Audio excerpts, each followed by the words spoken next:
Shalom adik-adik, selamat hari Minggu. Kita akan memulai ibadah kita. Adik-adik sudah siap?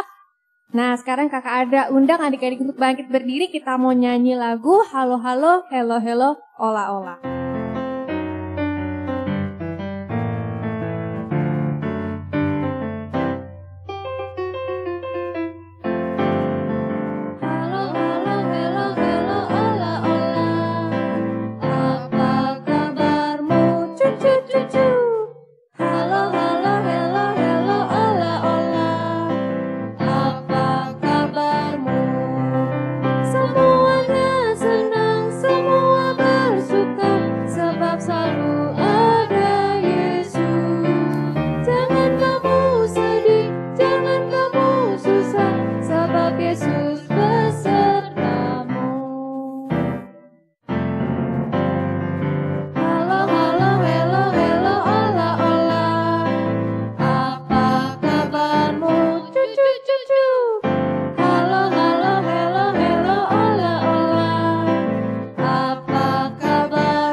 Oke, adik-adik, sekarang kita ingin berdoa.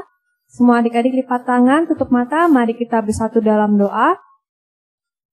Ya Tuhan Yesus yang baik, Allah yang Engkau dalam kerjaan surga yang kudus, kami mengucap syukur ya Bapa, karena pagi hari ini kami boleh dibangunkan dengan kekuatan kesehatan yang baru. Tuhan, kami akan memulai ibadah kami, Tuhan berkati tiap-tiap kami agar kami bisa mengikuti ibadah dengan baik. Terima kasih ya Tuhan, haleluya, amin. Oke adik-adik, sekarang kita ingin memberikan persembahan. Adik-adik bisa siapkan uang persembahannya dan masukkan ke dalam amplop. Jika sudah, sekarang kita ingin berdoa. Mari kita bersatu dalam doa. Ya Tuhan Yesus, kami mengucap syukur untuk segala kebaikan-Mu tiap-tiap hari kepada kami. Ya Bapa, sebentar lagi kami akan memberikan persembahan. Ya Tuhan juga boleh berkati persembahan ini. Terima kasih ya Bapa. Haleluya, amin. Oke adik-adik, sambil kita memberikan persembahan, mari kita nyanyikan lagu Yesus Pokok.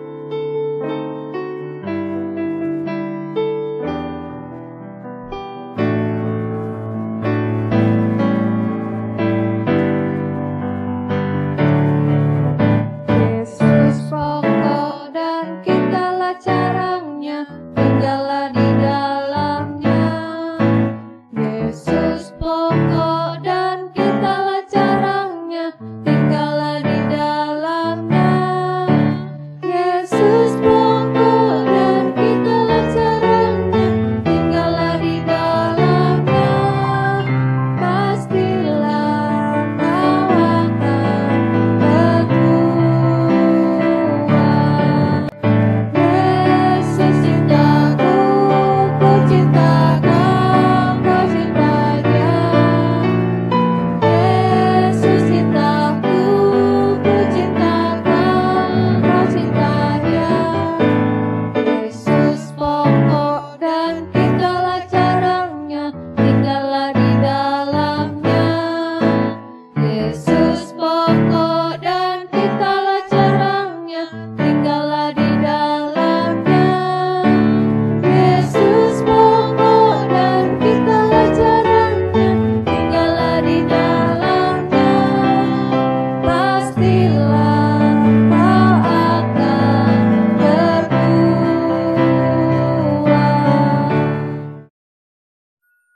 Adik-adik, sekarang kita ingin menyembah Tuhan. Adik-adik di rumah bisa bangkit berdiri dan jangan lupa untuk mengangkat tangan di bagiannya. Mari kita nyanyikan lagu Ku Kagum Hormat Akan Engkau.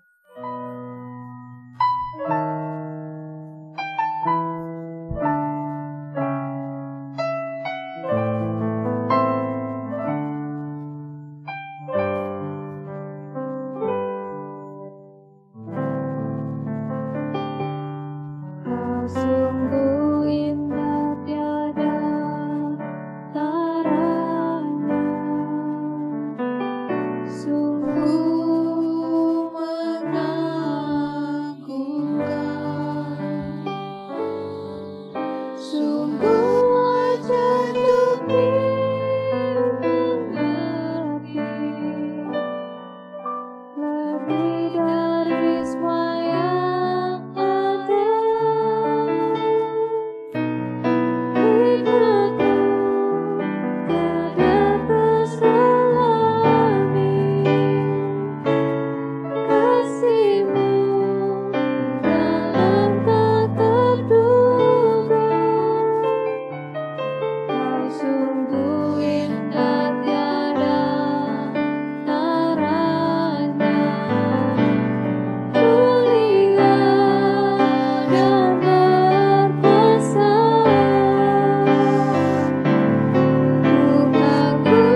Mari adik-adik kita ingin menyembah Tuhan, mari kita bersatu dalam doa.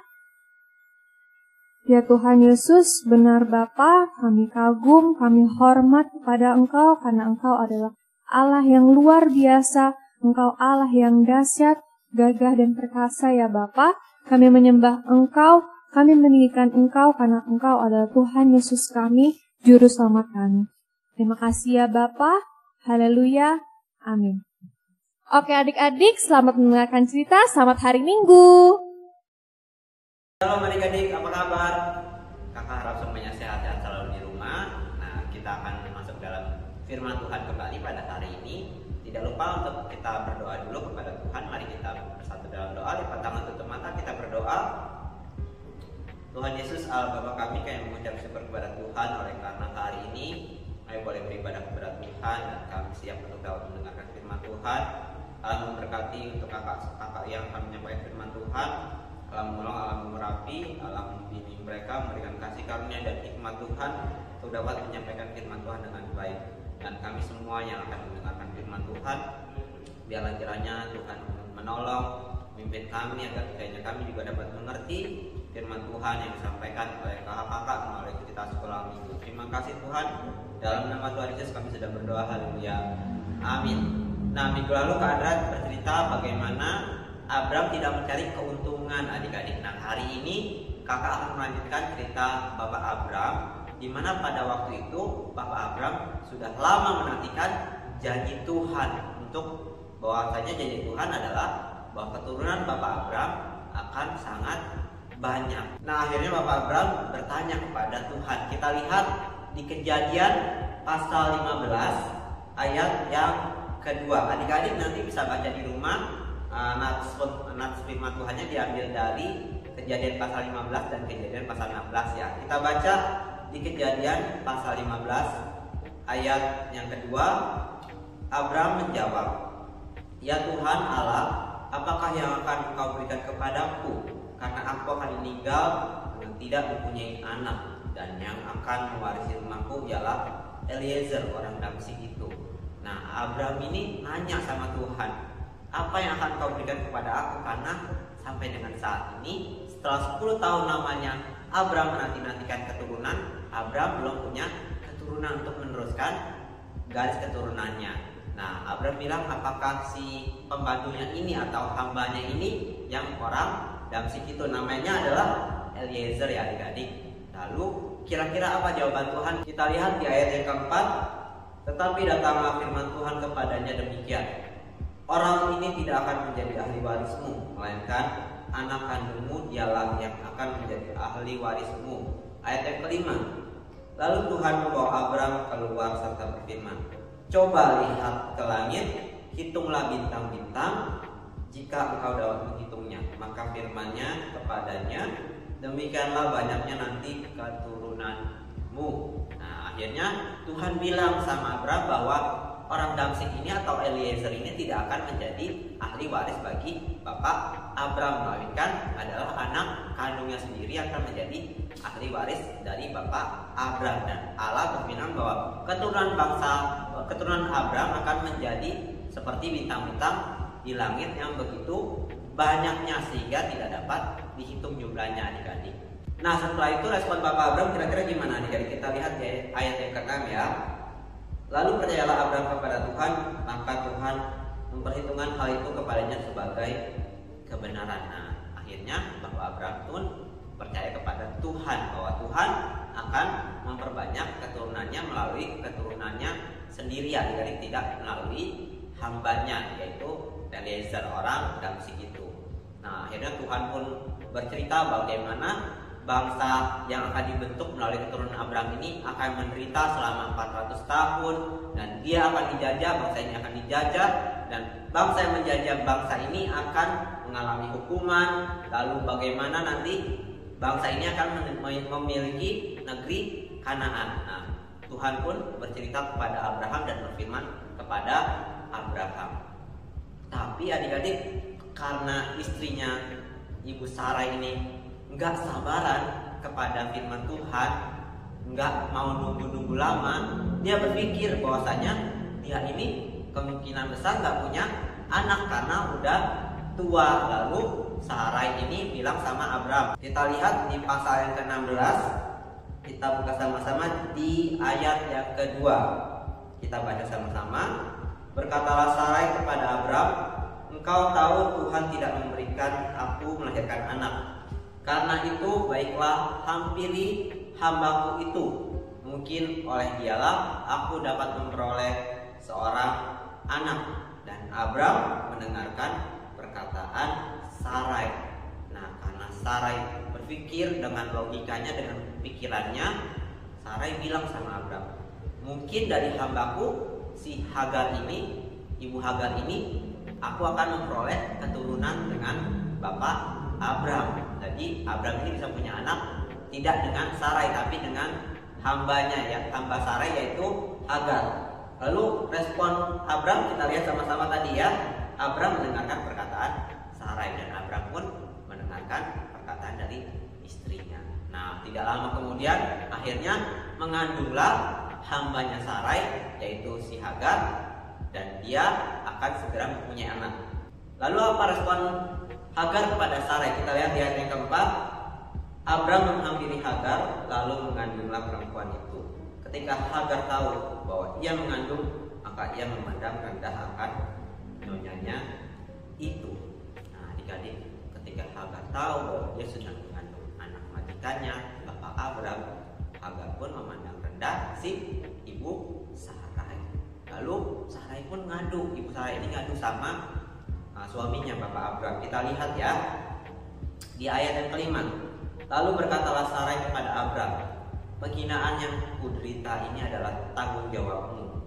Akulah yang memberikan hambamu ke pangkuanmu, tetapi baru saja ia tahu bahwa ia mengandung, ia memandang rendah akan aku. Tuhan kiranya yang menjadi hukum hakim antara aku dan engkau." Nah, jadi ibu Sarai ini ngomong bahwa ini tanggung jawabmu karena aku memberikan si Hagar ini, ibu Hagar ini, untuk bisa supaya kita punya anak. Lalu apa respon bapak Abram? Kita lihat di ayat yang ke-6. Kata Abram kepada Sarai, "Hambamu itu di bawah kekuasaanmu, perbuatlah kepadanya apa yang kau pandang baik." Lalu kira-kira apa yang dilakukan oleh Sarai? Kita lihat selanjutnya di ayat yang ke-6 bagian terakhir. Lalu Sarai menindas Hagar sehingga ia lari meninggalkannya. Nah, karena bapak Abram bilang, "Ini adalah hambamu, perbuatlah yang menurut engkau baik." Lalu Sarai pun menindas Hagar sehingga Hagar melarikan diri dari keluarga Abram. Nah, karena Hagar ditindas oleh Sarai, Tuhan pun memperhatikan ibu Hagar ini. Akhirnya Tuhan mengirimkan malaikat untuk dapat berbicara kepada Hagar. Kita lihat di ayat yang ke-7. Lalu malaikat Tuhan menjumpainya dengan dekat suatu mata air di padang gurun, yakni dekat mata air di jalan Syur. Katanya, "Hagar hamba Sarai, di manakah datangmu dan kemanakah pergimu?" Jawabnya, "Aku lari meninggalkan Sarai, nyonyaku." Lalu kata malaikat itu kepadanya, "Kembalilah kepada nyonyamu, biarkanlah engkau ditindas di bawah kekuasaannya." Lagi kata malaikat Tuhan itu kepadanya, "Aku akan membuat sangat banyak keturunanmu sehingga tidak dapat dihitung karena banyaknya." Selanjutnya kata malaikat Tuhan itu kepadanya, "Engkau mengandung dan akan melahirkan seorang anak laki-laki dan akan menamainya Ismail, sebab Tuhan telah mendengar tentang penindasanmu itu." Akhirnya malaikat Tuhan berfirman bahwa ibu Hagar harus kembali kepada majikannya, ibu Sarai, dan juga bapak Abram, dan biarlah penindasan atasnya akan diperhitungkan oleh Tuhan Allah, dan dari keturunannya ini, dari Ismail ini akan lahir bangsa juga yang tidak dapat dihitung jumlahnya, adik-adik, karena Tuhan memperhitungkan penindasan yang dilakukan oleh ibu Sarai. Nah, akhirnya ibu Hagar pun balik ke rumah bapak Abram dan juga ibu Sarai, dan pada waktunya melahirkan, Abram pun menamai anak ini Ismail sesuai dengan perkataan malaikat Tuhan kepada ibu Hagar, adik-adik. Nah, sampai di sini cerita firman Tuhan yang bisa kakak sampaikan. Pelajaran yang bisa kita ambil, yang pertama, selalu menantikan perkataan atau janji Tuhan dan percaya kepada janji Tuhan. Bapak Abraham, ketika Bapak Abraham bertanya kepada Tuhan dan Tuhan menjawab, dan akhirnya Bapak Abraham percaya bahwa Tuhan akan memberikan anak kepada Bapak Abraham. Lalu yang kedua, jangan seperti Ibu Sarah yang tidak sabar untuk dapat menantikan jawaban Tuhan. Jadi Ibu Sarah ini kan berpikir sendiri, adik-adik, tidak bertanya kepada Tuhan. Nah, adik-adik juga harus sabar untuk dapat menantikan jawaban Tuhan. Jadi kalau misalnya Tuhan belum jawab, adik-adik harus tetap tekun dalam berdoa, sehingga pada waktunya Tuhan akan menjawab doa adik-adik. Oke adik-adik, nah kita ada ayat hafalan yang bisa dihafalkan dari Kejadian pasal 15 ayat yang ke-6. Kita buka sama-sama. Kita baca sama-sama. Lalu percayalah Abraham kepada Tuhan, maka Tuhan memperhitungkan hal itu kepadanya sebagai kebenaran. Kita baca sekali lagi ayat yang ke-6. Lalu percayalah Abraham kepada Tuhan, maka Tuhan memperhitungkan hal itu kepadanya sebagai kebenaran. Nah adik-adik, kalau kita percaya sama Tuhan, Tuhan akan memperhitungkan hal itu sebagai suatu kebenaran, dan Tuhan pasti akan menepati janjinya kepada kita. Oke adik-adik, Tuhan Yesus memberkati adik-adik semua. Mari kita lipat tangan, tutup mata, kita mau berdoa. Tuhan Yesus Allah Bapa kami mengucap syukur kepada Tuhan oleh karena hari ini kami dapat beribadah kepada Tuhan. Kami juga bersyukur Tuhan oleh karena kami masih diberikan kekuatan dan kesehatan tiap-tiap hari. Kiranya Allah menolong kami di dalam pelajaran kami dapat mengerti pelajaran yang diberikan oleh guru-guru kami. Allah memberkati orang tua kami yang kiranya mencari uang Tuhan untuk dapat menyekolahkan kami, untuk dapat memenuhi kebutuhan sehari-hari kami. Biar Allah memberkati untuk kakak-kakak yang sedang memberikan firman Tuhan, memberitakan firman Tuhan. Allah menolong, Allah mengurapi, dan Allah memberkati Tuhan. Dan inilah doa kami, kiranya kami dapat terus bertumbuh dalam iman percaya kepada Tuhan Yesus Kristus dan Tuhan Allah Tuhan. Terima kasih. Dalam nama Tuhan Yesus kami sudah berdoa. Haleluya.